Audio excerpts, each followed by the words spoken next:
Bonjour à tous chers amis, j'espère que vous allez bien. Nous sommes le 8 août et aujourd'hui on va s'amuser, on va disséquer une action fantastique.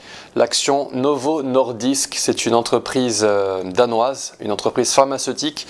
C'est le grand concurrent de Eli Lilly qu'on avait analysé ensemble, c'était le 28 décembre de l'année dernière. Et comme vous pouvez le voir à l'image, bon, c'est un site sympa, un Companies Market Cap qui récapitule toutes les entreprises du monde. C'est la 14e capitalisation et elle représente 584 milliards de dollars. Et c'est une entreprise avec une tendance mais phénoménale. Depuis un an, elle performe de 62%. Et c'est une entreprise qui est spécialisée dans les traitements notamment du diabète et de l'obésité comme Eli Lilly. Elle est spécialisée aussi dans les hormones de croissance et l'hémostase.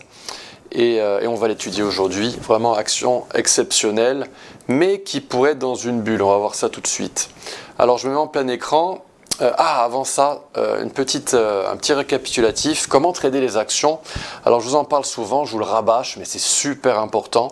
Les actions ne sont pas vraiment comme des indices ou des contrats à terme. Elles s'analysent et se tradent sur des périodes hautes, en journalier, hebdomadaire, voire mensuel. Et on utilise souvent les moyennes mobiles exponentielles ou arithmétiques pour détecter les belles tendances. Donc on va utiliser les croisements et les décroisements.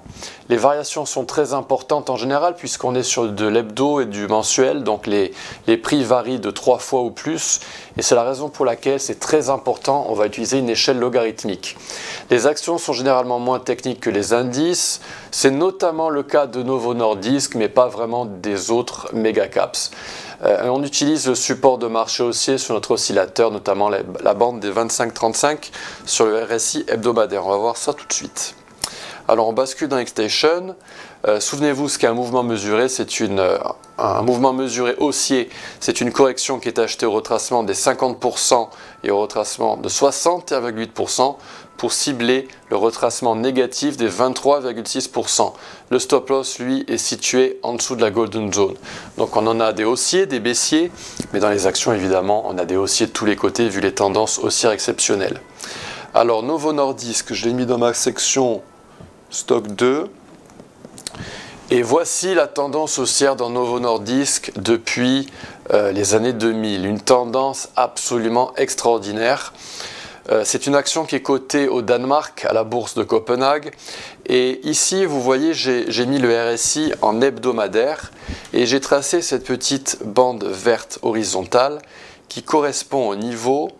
Cette bande correspond à 30 jusqu'à 23 à peu près. Et à chaque fois qu'on a visité cette bande verte, eh bien on avait une opportunité d'investissement absolument extraordinaire dans Novo en weekly. Donc on a eu par exemple une opportunité en 2008, en 2011, 3 ans plus tard, en 2016, 4 ans plus tard, et depuis rien. Elle n'a cessé de monter, donc les opportunités d'investir dans Novo sont rares, et pour accrocher le wagon, eh bien, il faut aller trifouiller en daily. Et idéalement, les actions, ça se trade en weekly. Actuellement, on est situé à la résistance de la ligne haute du canal. Donc attention, résistance géométrique. Alors, pour Novo, j'ai tracé ces lignes de tendance pour vous montrer que cette action évolue de façon exponentielle. Et là, le graphique est affiché en mode logarithmique. Donc je vais vous montrer ce que ça donne en arithmétique, c'est impressionnant. Donc pour switcher entre les échelles, vous cliquez droit sur l'échelle à droite, l'échelle des ordonnées, et vous allez dans personnaliser l'affichage du graphique. Et là, vous tiquez la box échelle logarithmique. Donc là, je vais l'enlever. Et regardez la tendance, on est vraiment dans une bulle. Et actuellement, on est en train de casser la ligne de tendance haussière, la dernière que je vous ai tracée ici. Donc voilà, ces lignes de tendance vous montrent que voilà, on part en exponentiel et tout ce qui part en exponentiel va retomber fort. C'est comme ça que les bulles se terminent. Donc je vais remettre mon graphique en log et on va analyser tout ça avec Fibonacci. Donc j'enlève les lignes pour... J'aurais pu les laisser, hein, mais c'est voilà, pour avoir plus de clarté sur le graphique. Et donc regardez ce qui s'est passé avec Novo, avec Fibonacci. Donc je m'ancre sur le plus bas ici de 2016, on va commencer en 2016, et je m'ancre sur le top. Donc, comme je vous le disais tout à l'heure, on a des niveaux clés, 50%, 61,8%, et la cible, je l'ai ajoutée moi-même, moins 23,6%. Donc ici, on est venu en 3 vagues, on a tapé le retracement de 50%, et ensuite on a méché la Golden Zone. On a rebondi, le marché aussi a démarré, et on a atteint la cible à 193. Et les actions ont cette particularité, elles réagissent à la cible, mais ensuite elles la perforent. Et ensuite on continue de trader avec des mouvements mesurés, et on les trade jusqu'à ce que la Golden Zone du mouvement mesuré soit définitivement percée. Donc ici, Golden Zone, cible, comme la cible a été atteinte, on trace le mouvement mesuré numéro 2, et on commence donc en théorie une série de Fibonacci. Ici, pendant le Covid, pendant le dump du Covid, on a méché la Golden Zone à 167, on a rebondi et on a atteint la cible.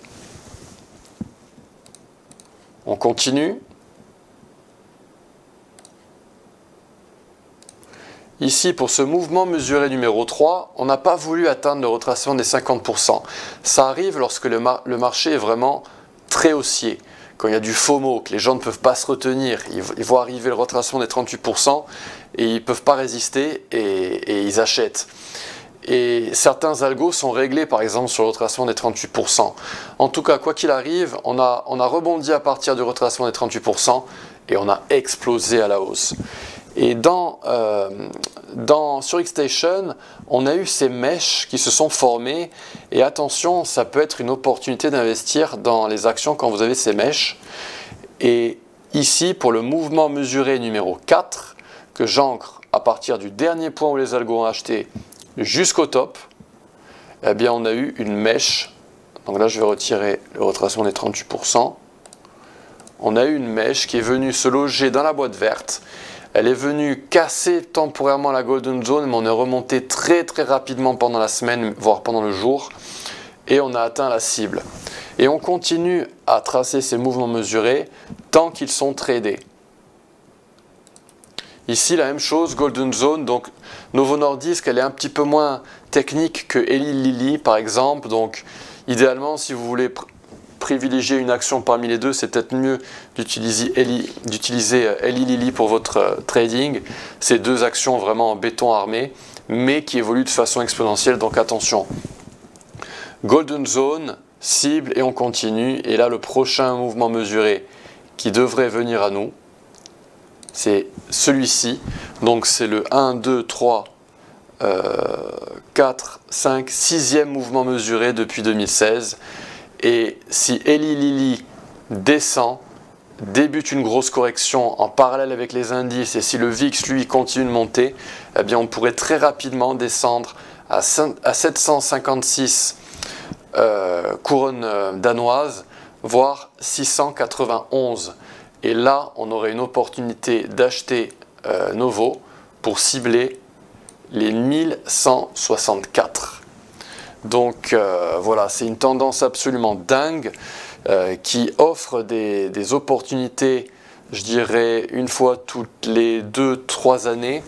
Donc là, il y en a une qui pourrait survenir cet été, voire en septembre, dans Novo. Voilà, chers amis, j'espère que cette vidéo vous a plu. Si elle vous a plu, merci de la liker, merci de la partager avec des amis. Merci de la commenter, n'hésitez pas, je réponds à tous vos commentaires et ça aide notamment à ce que la chaîne grimpe dans les chiffres YouTube. Je vous souhaite une très belle journée et je vous donne rendez-vous pour un prochain Good Morning Market la semaine prochaine. À bientôt, au revoir.